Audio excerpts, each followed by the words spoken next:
Hi everyone, welcome back to High School Science 101. Today I thought I would show you some examples of puzzle boxes. And these are becoming really popular, and the idea behind them is that you try and figure out how to open them, and each of these boxes uses a very different strategy to open. Let's check them out.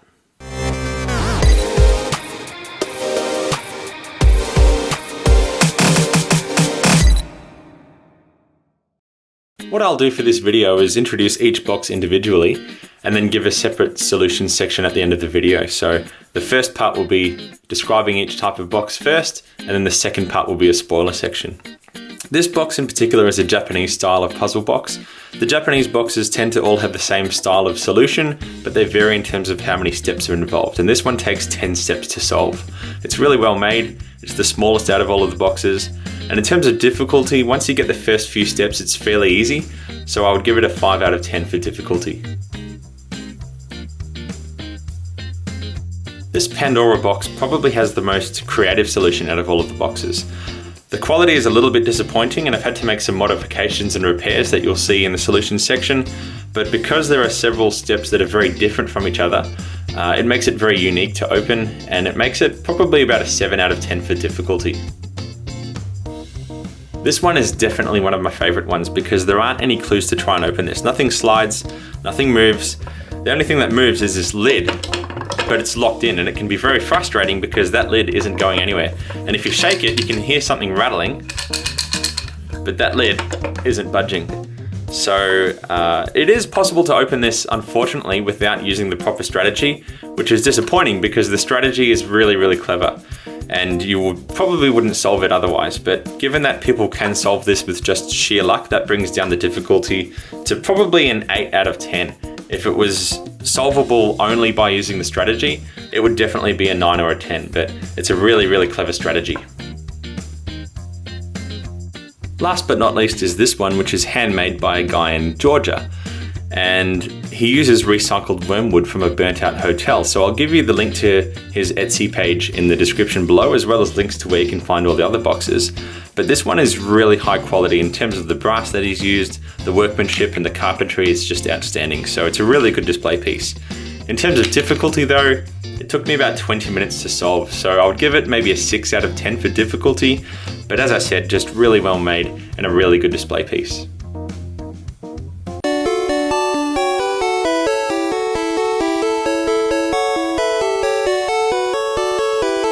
Now for the fun part, the solutions to all of these boxes.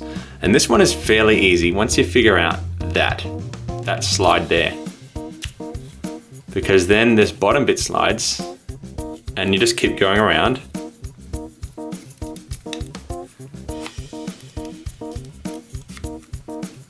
Sliding them around until eventually this top bit slides off and it says Oka Kurafto.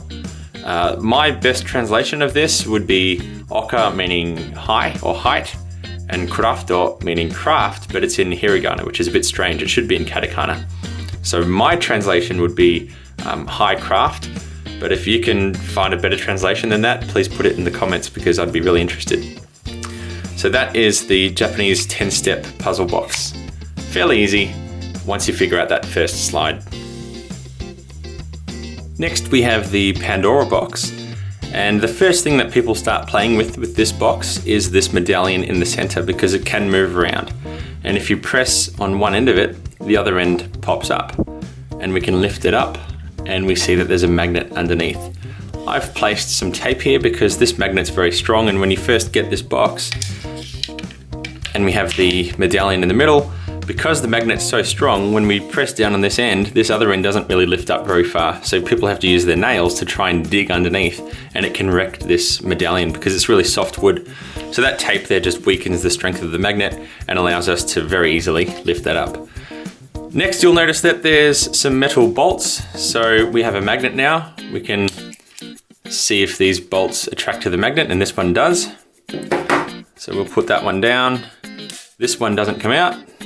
And this one doesn't come out, but this one also comes out.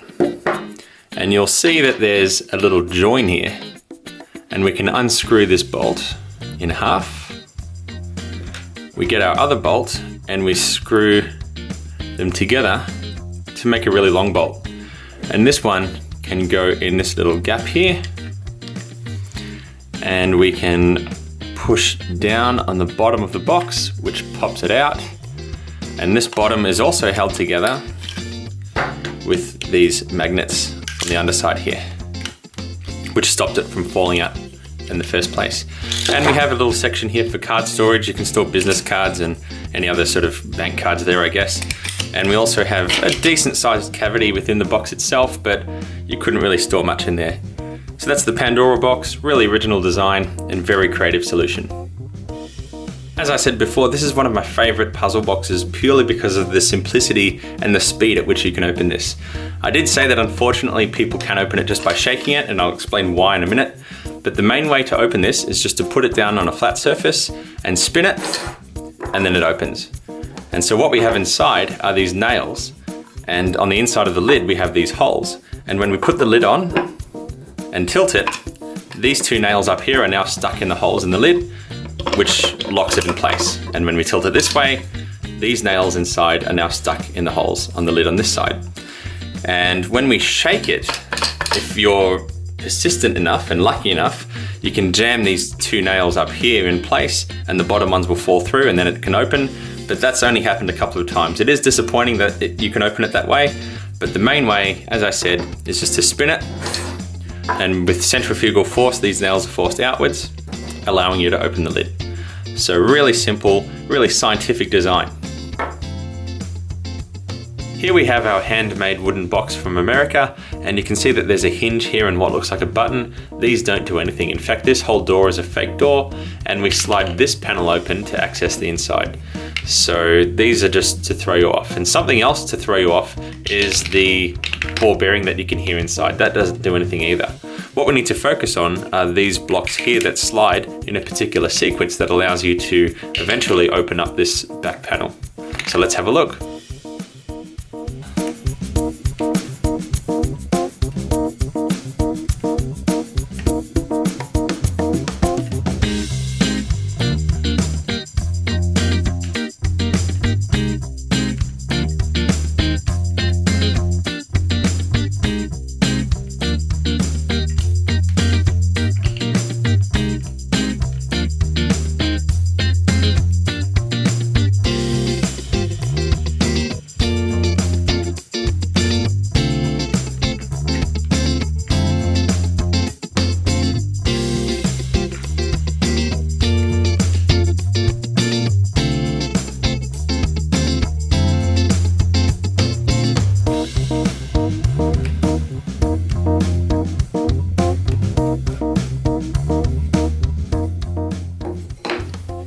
And then inside we have a little note.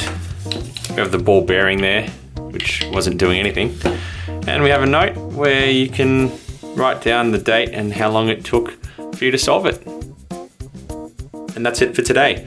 I will leave links to where you can get all of these in the description below, but also comment and let me know which one your favorite was. If you enjoyed this video, leave a like and subscribe, and I will see you next time.